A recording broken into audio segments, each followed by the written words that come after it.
ಕಡೆ ಗಮನ ಕೊಡ್ತಾ ನ್ಯಾಷನಲ್ ಹೆರಾಲ್ಡ್ ಪ್ರಕರಣ ನಿನ್ನೆ ಇದೇ ಕರ್ನಾಟಕ ಪ್ರೈಮ್ ಟೈಮ್ ನಲ್ಲಿ ಸೋನಿಯಾ ಗಾಂಧಿ ಹಾಗೆ ರಾಹುಲ್ ಗಾಂಧಿ ಅವರಿಗೆ 142 ಕೋಟಿ ಅವ್ಯವಹಾರ ಮಾಡಲಾಗಿದೆ ಅನ್ನೋ ಆರೋಪ ಉರುಳಾಗೋ ಸಾಧ್ಯತೆ ಇದೆ ಅನ್ನೋ ಸುದ್ದಿಯನ್ನ ಕೊಟ್ಟಿದೆ. ಆದ್ರೆ ಈಗ ಇವತ್ತಿನ ಕರ್ನಾಟಕ ಪ್ರೈಮ್ ಟೈಮ್ ನಲ್ಲಿ ಈ ನ್ಯಾಷನಲ್ ಹೆರಾಲ್ಡ್ ಬ್ರಹ್ಮಾಂಡ ಭ್ರಷ್ಟಾಚಾರ ಪ್ರಕರಣ ಕೇವಲ ದೆಹಲಿಯ ಕಾಂಗ್ರೆಸ್ ನಾಯಕರಿಗೆ ಮಾತ್ರವಲ್ಲ, ನಮ್ಮ ರಾಜ್ಯದ ಕಾಂಗ್ರೆಸ್ನ ಘಟಾನುಘಟಿ ನಾಯಕರಿಗೂ ಕೂಡ ಕಾನೂನಾತ್ಮಕ ಸಂಕಷ್ಟವನ್ನ ತಂದೊಡೋ ಸಾಧ್ಯತೆಗಳಿದೆ ಅನ್ನೋದಕ್ಕೆ ಒಂದಷ್ಟು ಪೂರಕ ಮಾಹಿತಿಯನ್ನು ನಿಮ್ಮ ಮುಂದೆ ಇಡ್ತಾರೆ.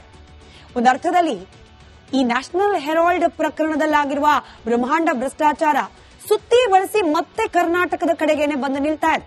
ಡಿಕೆ ಬ್ರದರ್ಸ್, ಡಿಕೆ ಶಿವಕುಮಾರ್ ಹಾಗೆ ಡಿಕೆ ಸುರೇಶ್ ಪಕ್ಷದ ಋಣವನ್ನ ತೀರಿಸೋಕೆ ಕೋಟಿ ಕೋಟಿ ಹಣವನ್ನ ನ್ಯಾಷನಲ್ ಹೆರಾಲ್ಡ್ ಪತ್ರಿಕೆಯ ಈಗಿನ ಒಡೆತನದ ಸಂಸ್ಥೆಗೆ ದೇಣಿಗೆ ರೂಪದಲ್ಲಿ ಕೊಟ್ಟಿದ್ದಾರೆ ಅನ್ನೋದಕ್ಕೆ ಜಾರಿ ನಿರ್ದೇಶನಾಲಯ ಸಲ್ಲಿಸಿರುವ ಚಾರ್ಜ್ ಶೀಟ್ನಲ್ಲಿ ಪೂರಕ ಅಂಶಗಳು ಬಯಲಿಗೆ ಬರ್ತಾ ಇದೆ. ಯಾಕೆ ಹೀಗಂತಿದ್ದೀವಿ? ಇನ್ ಕೇಸ್ ಈ ರೀತಿಯ ಪ್ರಶ್ನೆಗಳನ್ನ ಡಿಕೆ ಶಿವಕುಮಾರ್ ಅವ್ರ ಮುಂದೆ ಕೇಳಿದಾಗ, ನೀವು ದುಡ್ಡು ಕೊಟ್ಟಿದ್ದೀರಂತೆ, ಇಡೀ ಚಾರ್ಜ್ ಶೀಟ್ ನಲ್ಲಿ ಇದ್ರ ಬಗ್ಗೆ ಉಲ್ಲೇಖ ಇದೆ ಅಂದಾಗ, ಅರೆ ನಮ್ಮ ಪಕ್ಷದಿಂದ ನಡೆಸಲಾಗುವ ಪತ್ರಿಕೆಗೆ ನಾವು ದುಡ್ಡು ಕೊಟ್ರೆ ತಪ್ಪೇನು ಅಂತ ಹೇಳಿ ಡಿಕೆ ಶಿವಕುಮಾರ್ ಅವರು ಪ್ರಶ್ನೆ ಮಾಡ್ತಿದ್ದಾರೆ. ಇವತ್ತು ಈ ನ್ಯಾಷನಲ್ ಹೆರಾಲ್ಡ್ ಪ್ರಕರಣಕ್ಕೆ ಸಂಬಂಧಪಟ್ಟಂತೆ ಆದ ಅಷ್ಟೂ ಬೆಳವಣಿಗೆಗಳ ಒಂದು ರಿಪೋರ್ಟ್ ನಿಮ್ಮ ಮುಂದೆ.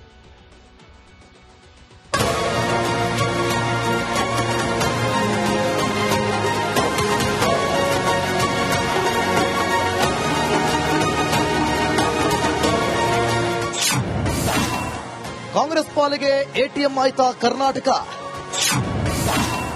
ಹೈಕಮಾಂಡ್ ಬೊಕ್ಕಸ ತುಂಬಿಸಿದ ಡಿಕೆ ಬ್ರದರ್ಸ್. ಕಾಂಗ್ರೆಸ್ ಇನ್ನೊಬ್ಬರ ರಾಜ್ಯಗಳಲ್ಲಿ ಅಧಿಕಾರ ಕಳೆದುಕೊಂಡು ಅರ್ಧ ಪತನದತ್ತ ಸಾಗುತ್ತಿರುವ ಪುರಾತನ ಪಾರ್ಟಿ. ಅಂತ ಪಕ್ಷಕ್ಕೆ ಕರ್ನಾಟಕವೇ ಸದ್ಯಕ್ಕೆ ಆಸರೆ. ನಿನ್ನೆ ಸುದ್ದಿಗೋಷ್ಠಿ ನಡೆಸಿ ಮಾತನಾಡುತ್ತಿದ್ದ ಮಾಜಿ ಸಚಿವ ಸಿಟಿ ರವಿ, ಸೋನಿಯಾ ಗಾಂಧಿ, ರಾಹುಲ್ ಗಾಂಧಿ ಪಾಲಿಗೆ ಕರ್ನಾಟಕ ಎಟಿಎಂ ಆಗಿದೆ ಎಂದು ಆರೋಪಿಸಿದರು.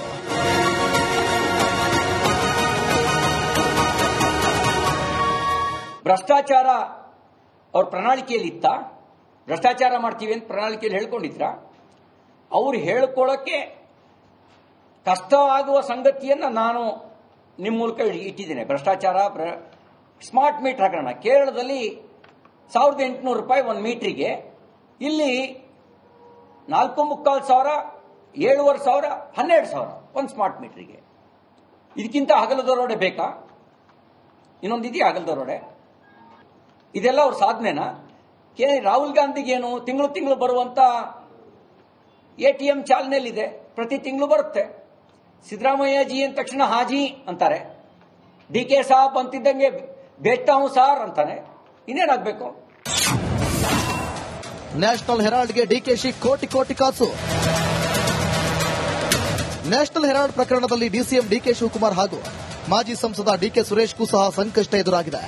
ಅಲ್ಲದೆ ತೆಲಂಗಾಣ ಸಿಎಂ ರೇವಂತ್ ರೆಡ್ಡಿ ಹೆಸರು ಸಹ ಇಡಿ ಸಲ್ಲಿಸಿರುವ ಆರೋಪ ಪಟ್ಟಿಯಲ್ಲಿ ಉಲ್ಲೇಖಿತವಾಗಿದೆ.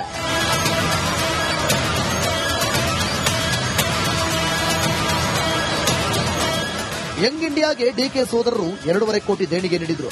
ಈ ಬಗ್ಗೆ 2022ರಲ್ಲಿ ಇಡಿ ಇಬ್ಬರು ಸೋದರರ ವಿಚಾರಣೆ ನಡೆಸಿತ್ತು. ಈ ಬಗ್ಗೆ ಸ್ಪಷ್ಟೀಕರಣ ನೀಡಿರುವ ಡಿಸಿಎಂ ಡಿಕೆ ಶಿವಕುಮಾರ್, ನಾವು ಹಣ ಕೊಟ್ಟಿರುವುದು ನಿಜ, ನಮ್ಮ ಪಕ್ಷ ನಡೆಸುವ ಪೇಪರ್ಗೆ ನಾವು ಹಣ ಕೊಡುವುದರಲ್ಲಿ ತಪ್ಪೇನಿದೆ ಎಂದು ಪ್ರಶ್ನಿಸಿದ್ದಾರೆ. ಹೌದಪ್ಪ, ನಾವು ನ್ಯಾಷನಲ್ ಹೆರಾಲ್ಡ್ಗೆ ನಾನು 25 ಲಕ್ಷ ಕೊಟ್ಟಿದ್ದೀನಿ, ಡಿಕೆ ಸುರೇಶ್ 25 ಲಕ್ಷ ಕೊಟ್ಟಿದ್ದೀವಿ. ತಪ್ಪೇನಿದೆ? ನಮ್ಮ ಪಾರ್ಟಿ ನಡೆಸುವಂತ ಪೇಪರ್ ಅಲ್ಲಿ ನಾವು ಕೊಟ್ಟಿದ್ದೀವಿ. ಏನ್ ತಪ್ಪೇನಿದೆ? ಹೌದು, ನಮ್ಮ ಟ್ರಸ್ಟ್ ಇದ್ದರೂ ಕೊಟ್ಟಿದ್ದೀವಿ. ಏನ್ ಕೊಟ್ಟಿದ್ದೆ? ನಾವೇನು ಇಲ್ಲ ಅಂತ ನಾವೇನು ಕದ್ದು ಕೊಟ್ಟಿದೀವಾ? ರಾಜಾರಷ್ಟುವಾಗೆ ನಾವು ಸಂಪಾದನೆ ಮಾಡಂತ ನಮ್ಮ ಆಸ್ತಿಯಿಂದ ನಾವು ಕೊಟ್ಟಿದೀವಪ್ಪ. ನ್ಯಾಷನಲ್ ಹೆರಾಲ್ಡ್ ಪ್ರಕರಣ ಆರೋಪಿಗಳಾಗಿರುವ ಕಾಂಗ್ರೆಸ್ ನಾಯಕಿ ಸೋನಿಯಾ ಗಾಂಧಿ ಹಾಗೂ ಲೋಕಸಭೆ ಪ್ರತಿಪಕ್ಷ ನಾಯಕ ರಾಹುಲ್ ಗಾಂಧಿ 142 ಕೋಟಿ ದುರ್ಬಳಕೆ ಮಾಡಿಕೊಂಡಿದ್ದಾರೆ ಎಂದು ಜಾರಿ ನಿರ್ದೇಶನಾಲಯವು ದಿಲ್ಲಿ ನ್ಯಾಯಾಲಯಕ್ಕೆ ತಿಳಿಸಿದೆ. ಇದರ ಮಧ್ಯೆ ಡಿಕೆ ಬ್ರದರ್ಸ್, ರೇವಂತ್ ರೆಡ್ಡಿ ಹೆಸರು ಕೇಳಿ ಬಂದಿದ್ದು ಕಾಂಗ್ರೆಸ್ಗೆ ಮತ್ತಷ್ಟು ಸಂಕಷ್ಟ ತಂದಿಟ್ಟಿದೆ. News desk, Republic Kannada. ಕಡೆ ಗಮನ ಕೊಡ್ತಾ ನ್ಯಾಷನಲ್ ಹೆರಾಲ್ಡ್ ಪ್ರಕರಣ ನಿನ್ನೆ ಇದೇ ಕರ್ನಾಟಕ ಪ್ರೈಮ್ ಟೈಮ್ ನಲ್ಲಿ ಸೋನಿಯಾ ಗಾಂಧಿ ಹಾಗೆ ರಾಹುಲ್ ಗಾಂಧಿ ಅವರಿಗೆ 142 ಕೋಟಿ ಅವ್ಯವಹಾರ ಮಾಡಲಾಗಿದೆ ಅನ್ನೋ ಆರೋಪ ಉರುಳಾಗೋ ಸಾಧ್ಯತೆ ಇದೆ ಅನ್ನೋ ಸುದ್ದಿಯನ್ನ ಕೊಟ್ಟಿದೆ. ಆದ್ರೆ ಈಗ ಇವತ್ತಿನ ಕರ್ನಾಟಕ ಪ್ರೈಮ್ ಟೈಮ್ ನಲ್ಲಿ ಈ ನ್ಯಾಷನಲ್ ಹೆರಾಲ್ಡ್ ಬ್ರಹ್ಮಾಂಡ ಭ್ರಷ್ಟಾಚಾರ ಪ್ರಕರಣ ಕೇವಲ ದೆಹಲಿಯ ಕಾಂಗ್ರೆಸ್ ನಾಯಕರಿಗೆ ಮಾತ್ರವಲ್ಲ, ನಮ್ಮ ರಾಜ್ಯದ ಕಾಂಗ್ರೆಸ್ನ ಘಟಾನುಘಟಿ ನಾಯಕರಿಗೂ ಕೂಡ ಕಾನೂನಾತ್ಮಕ ಸಂಕಷ್ಟವನ್ನ ತಂದೊಡೋ ಸಾಧ್ಯತೆಗಳು ಇದೆ ಅನ್ನೋದಕ್ಕೆ ಒಂದಷ್ಟು ಪೂರಕ ಮಾಹಿತಿಯನ್ನು ನಿಮ್ಮ ಮುಂದೆ ಇಡ್ತಾರೆ. ಒಂದರ್ಥದಲ್ಲಿ ಈ ನ್ಯಾಷನಲ್ ಹೆರಾಲ್ಡ್ ಪ್ರಕರಣದಲ್ಲಾಗಿರುವ ಬ್ರಹ್ಮಾಂಡ ಭ್ರಷ್ಟಾಚಾರ ಸುತ್ತಿ ಬಳಸಿ ಮತ್ತೆ ಕರ್ನಾಟಕದ ಕಡೆಗೇನೆ ಬಂದು ನಿಲ್ತಾ ಇದೆ. ಡಿಕೆ ಬ್ರದರ್ಸ್, ಡಿಕೆ ಶಿವಕುಮಾರ್ ಹಾಗೆ ಡಿಕೆ ಸುರೇಶ್ ಪಕ್ಷದ ಋಣವನ್ನ ತೀರಿಸೋಕೆ ಕೋಟಿ ಕೋಟಿ ಹಣವನ್ನ ನ್ಯಾಷನಲ್ ಹೆರಾಲ್ಡ್ ಪತ್ರಿಕೆಯ ಈಗಿನ ಒಡೆತನದ ಸಂಸ್ಥೆಗೆ ದೇಣಿಗೆ ರೂಪದಲ್ಲಿ ಕೊಟ್ಟಿದ್ದಾರೆ ಅನ್ನೋದಕ್ಕೆ ಜಾರಿ ನಿರ್ದೇಶನಾಲಯ ಸಲ್ಲಿಸಿರುವ ಚಾರ್ಜ್ ಶೀಟ್ನಲ್ಲಿ ಪೂರಕ ಅಂಶಗಳು ಬಯಲಿಗೆ ಬರ್ತಾ ಇದೆ. ಯಾಕೆ ಹೀಗಂತಿದ್ದೀವಿ? ಇನ್ ಕೇಸ್ ಈ ರೀತಿಯ ಪ್ರಶ್ನೆಗಳನ್ನ ಡಿಕೆ ಶಿವಕುಮಾರ್ ಅವ್ರ ಮುಂದೆ ಕೇಳಿದಾಗ, ನೀವು ದುಡ್ಡು ಕೊಟ್ಟಿದ್ದೀರಂತೆ, ಇಡೀ ಚಾರ್ಜ್ ಶೀಟ್ ನಲ್ಲಿ ಇದ್ರ ಬಗ್ಗೆ ಉಲ್ಲೇಖ ಇದೆ ಅಂದಾಗ, ಅರೆ ನಮ್ಮ ಪಕ್ಷದಿಂದ ನಡೆಸಲಾಗುವ ಪತ್ರಿಕೆಗೆ ನಾವು ದುಡ್ಡು ಕೊಟ್ರೆ ತಪ್ಪೇನು ಅಂತ ಹೇಳಿ ಡಿಕೆ ಶಿವಕುಮಾರ್ ಅವರು ಪ್ರಶ್ನೆ ಮಾಡ್ತಿದ್ದಾರೆ. ಇವತ್ತು ಈ ನ್ಯಾಷನಲ್ ಹೆರಾಲ್ಡ್ ಪ್ರಕರಣಕ್ಕೆ ಸಂಬಂಧಪಟ್ಟಂತೆ ಆದ ಅಷ್ಟೂ ಬೆಳವಣಿಗೆಗಳ ಒಂದು ರಿಪೋರ್ಟ್ ನಿಮ್ಮ ಮುಂದೆ.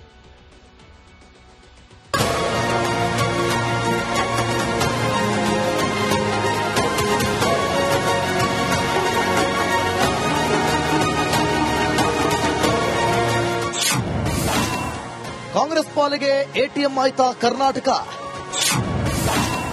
ಹೈಕಮಾಂಡ್ ಬೊಕ್ಕಸ ತುಂಬಿಸಿದ ಡಿಕೆ ಬ್ರದರ್ಸ್. ಕಾಂಗ್ರೆಸ್ ಎರೊಬ್ಬರ ರಾಜ್ಯಗಳಲ್ಲಿ ಅಧಿಕಾರ ಕಳೆದುಕೊಂಡು ಅರ್ಧ ಪತನದತ್ತ ಸಾಗುತ್ತಿರುವ ಪುರಾತನ ಪಾರ್ಟಿ. ಅಂತ ಪಕ್ಷಕ್ಕೆ ಕರ್ನಾಟಕವೇ ಸದ್ಯಕ್ಕೆ ಆಸರೆ. ನಿನ್ನೆ ಸುದ್ದಿಗೋಷ್ಠಿ ನಡೆಸಿ ಮಾತನಾಡುತ್ತಿದ್ದ ಮಾಜಿ ಸಚಿವ ಸಿಟಿ ರವಿ, ಸೋನಿಯಾ ಗಾಂಧಿ, ರಾಹುಲ್ ಗಾಂಧಿ ಪಾಲಿಗೆ ಕರ್ನಾಟಕ ಎಟಿಎಂ ಆಗಿದೆ ಎಂದು ಆರೋಪಿಸಿದರು.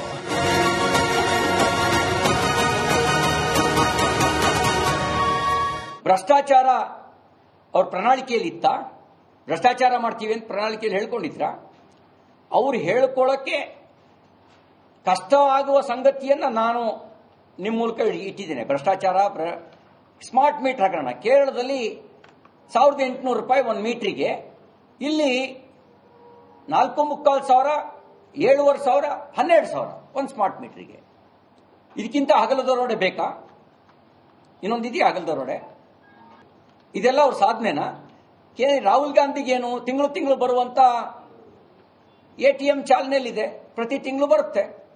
ಸಿದ್ದರಾಮಯ್ಯ ಜಿ ಅಂದ ತಕ್ಷಣ ಹಾಜಿ ಅಂತಾರೆ, ಡಿಕೆ ಸಾಬ್ ಅಂತಿದ್ದಂಗೆ ಬೇಡ್ತಾ ಹೂಂ ಸಾರ್ ಅಂತಾನೆ. ಇನ್ನೇನಾಗಬೇಕು? ನ್ಯಾಷನಲ್ ಹೆರಾಲ್ಡ್ಗೆ ಡಿಕೆಶಿ ಕೋಟಿ ಕೋಟಿ ಕಾಸು. ನ್ಯಾಷನಲ್ ಹೆರಾಲ್ಡ್ ಪ್ರಕರಣದಲ್ಲಿ ಡಿಸಿಎಂ ಡಿಕೆ ಶಿವಕುಮಾರ್ ಹಾಗೂ ಮಾಜಿ ಸಂಸದ ಡಿಕೆ ಸುರೇಶ್ಗೂ ಸಹ ಸಂಕಷ್ಟ ಎದುರಾಗಿದೆ. ಅಲ್ಲದೆ ತೆಲಂಗಾಣ ಸಿಎಂ ರೇವಂತ್ ರೆಡ್ಡಿ ಹೆಸರು ಸಹ ಇಡಿ ಸಲ್ಲಿಸಿರುವ ಆರೋಪ ಪಟ್ಟಿಯಲ್ಲಿ ಉಲ್ಲೇಖಿತವಾಗಿದೆ.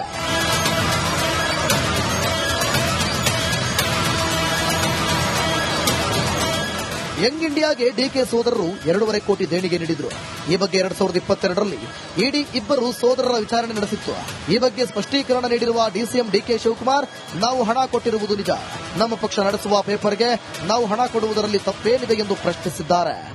ಹೌದಪ್ಪ, ನಾವು ನ್ಯಾಷನಲ್ ಹೆರಾಲ್ಡ್ಗೆ ನಾನು 25 ಲಕ್ಷ ಕೊಟ್ಟಿದ್ದೀನಿ, ಡಿಕೆ ಸುರೇಶ್ 25 ಲಕ್ಷ ಕೊಟ್ಟಿದ್ದೀವಿ. ತಪ್ಪೇನಿದೆ? ನಮ್ಮ ಪಾರ್ಟಿ ನಡೆಸುವಂತ ಪೇಪರ್ ಅಲ್ಲಿ ನಾವು ಕೊಟ್ಟಿದ್ದೀವಿ. ಏನ್ ತಪ್ಪೇನಿದೆ? ಹೌದು, ನಮ್ಮ ಟ್ರಸ್ಟ್ ಇದ್ದರೂ ಕೊಟ್ಟಿದ್ದೀವಿ. ಏನ್ ಕೊಟ್ಟಿದ್ದೆ? ನಾವೇನು ಇಲ್ಲ ಅಂತ ನಾವೇನು ಕದ್ದು ಕೊಟ್ಟಿದೀವಾ? ರಾಜಾರಷ್ಟುವಾಗೆ ನಾವು ಸಂಪಾದನೆ ಮಾಡಂತ ನಮ್ಮ ಆಸ್ತಿಯಿಂದ ನಾವು ಕೊಟ್ಟಿದೀವಪ್ಪ. ನ್ಯಾಷನಲ್ ಹೆರಾಲ್ಡ್ ಪ್ರಕರಣ ಆರೋಪಿಗಳಾಗಿರುವ ಕಾಂಗ್ರೆಸ್ ನಾಯಕಿ ಸೋನಿಯಾ ಗಾಂಧಿ ಹಾಗೂ ಲೋಕಸಭೆ ಪ್ರತಿಪಕ್ಷ ನಾಯಕ ರಾಹುಲ್ ಗಾಂಧಿ 142 ಕೋಟಿ ದುರ್ಬಳಕೆ ಮಾಡಿಕೊಂಡಿದ್ದಾರೆ ಎಂದು ಜಾರಿ ನಿರ್ದೇಶನಾಲಯವು ದಿಲ್ಲಿ ನ್ಯಾಯಾಲಯಕ್ಕೆ ತಿಳಿಸಿದೆ. ಇದರ ಮಧ್ಯೆ ಡಿಕೆ ಬ್ರದರ್ಸ್, ರೇವಂತ್ ರೆಡ್ಡಿ ಹೆಸರು ಕೇಳಿ ಬಂದಿದ್ದು ಕಾಂಗ್ರೆಸ್ಗೆ ಮತ್ತಷ್ಟು ಸಂಕಷ್ಟ ತಂದಿಟ್ಟಿದೆ. News desk, Republic Kannada.